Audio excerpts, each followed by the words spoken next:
Hoy parece que si vistes punk, debes ser anarquista. Si usas estética gótica, debes creer en el nihilismo. Y si no, eres un impostor. ¿Pero eso tiene sentido? ¿Realmente la apreciación de una estética o estilo debe estar fuertemente ligada a un pensamiento político u origen? En Reino Unido, a mediados de los años 70, entre los nublados cielos que no decían nada pero anunciaban catástrofe, surge el movimiento punk.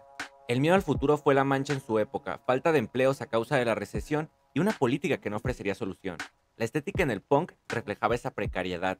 El uso de ropa vieja y rota, a veces solo unida por alquileres de gancho y cinta, venían a dar un giro.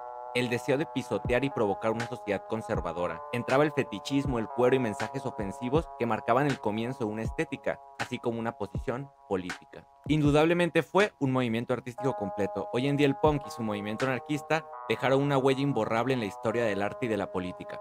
Pero como ya nos ha mostrado la historia, la muerte de una cultura es el nacimiento de otra. Así como murió la cultura ateniense a causa de su caída, pedazos de su cosmología del mundo permanecieron en la construcción del pensamiento occidental. De esta misma forma, el uso de una estética agresiva tuvo una ruptura con la semilla que la hizo ser tan relevante.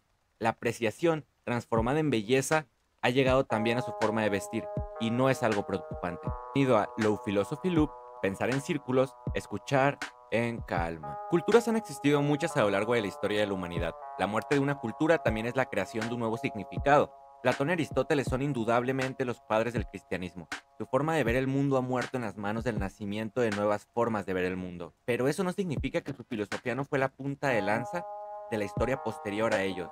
Podemos construir desde las bases que ellos dejaron para nosotros.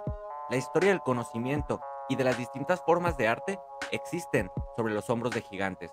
Pero cuando se trata de arte, hay algo que debemos tener presente, y es la experiencia estética.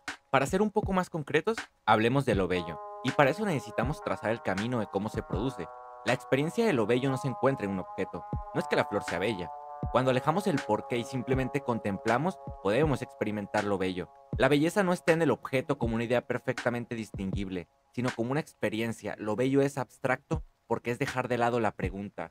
Dejar de preguntar de qué color es la rosa, cómo funciona la rosa, para solo observarla, y allí es donde emerge lo bello. Como nos dice Schopenhauer en El mundo como voluntad y representación, cuando la transición del sujeto al estado tranquilo y libre de voluntad de la contemplación estética se produce con facilidad, es decir, cuando los objetos llegan a ese estado a medio camino, convirtiéndose en representantes de sus ideas en virtud de su forma intrincada y, al mismo tiempo, clara y determinada, entonces el sujeto experimenta lo bello. La experiencia estética tiene lugar importante en el producto humano. Si bien es cierto que las vestimentas de un movimiento tienen su origen en él, no significa que no sea posible apreciarlas estéticamente y gustar de ellas sin conocer ese contexto político. Experimentar el arte no es tramitar un carnet político, y por más que su origen es político, el gusto por ellas no lo es. Una persona puede gustar de una vestimenta urbana, gótica o punk sin necesidad de querer ser representante de esa cultura. El gusto entra en la conversación y acompañado de él la posibilidad de dar un nuevo significado a una forma de arte. Sin duda es completamente aceptable que una persona quiera formar parte de una cultura pasada y que en su camino a formar parte de ella represente sus ideales, como de la misma forma otra persona puede ser capaz de apreciar ese arte y usarlo en su persona, elegir no ser representante político de ningún movimiento, pero adoptar la estética. Eso es crear un nuevo significado. Así como el punk y su estética agresiva rompieron con la moda conservadora de los 70s, el presente reclama lo mismo, dar un nuevo significado. Esta vez no puede ser político. Este nuevo significado es la apreciación del arte y no necesita ser un significado político. Uno de los argumentos en contra más populares es el de la apropiación cultural. Observar el acto como un robo que daña el estatus de la cultura, porque puede hacer que el significado de su simbolismo desaparezca, extinguiendo la cultura. De esta forma toma un carácter ético la situación. Aunque la idea de cultura como algo que debe ser preservado es una propuesta que no puede ser justificada únicamente desde la idea de proteger un significado. El significado podría ser erróneo, y si forma parte del marco artístico, puede ser sin duda apreciado desde otros ojos y con otro significado también.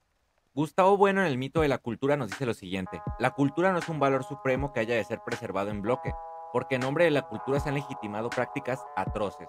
El mito de la cultura consiste precisamente en sacralizarla, en lugar de analizar críticamente sus contenidos. El mito de la cultura del que habla Gustavo Bueno es pensar que debemos preservar la idea de cultura, aunque esta idea es abstracta. El mito de que toda cultura es ampliamente valiosa y debemos preservarla a toda costa, siendo que una cultura también se esconde en valores que no han sido cuestionados y pueden atacar o marginar la libertad.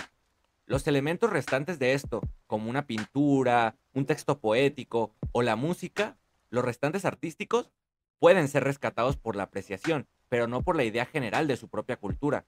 Esta forma de tratar de proteger la cultura me parece que aún bebe de una tradición teológica, una tradición que cree que el hombre crea de la nada como Dios.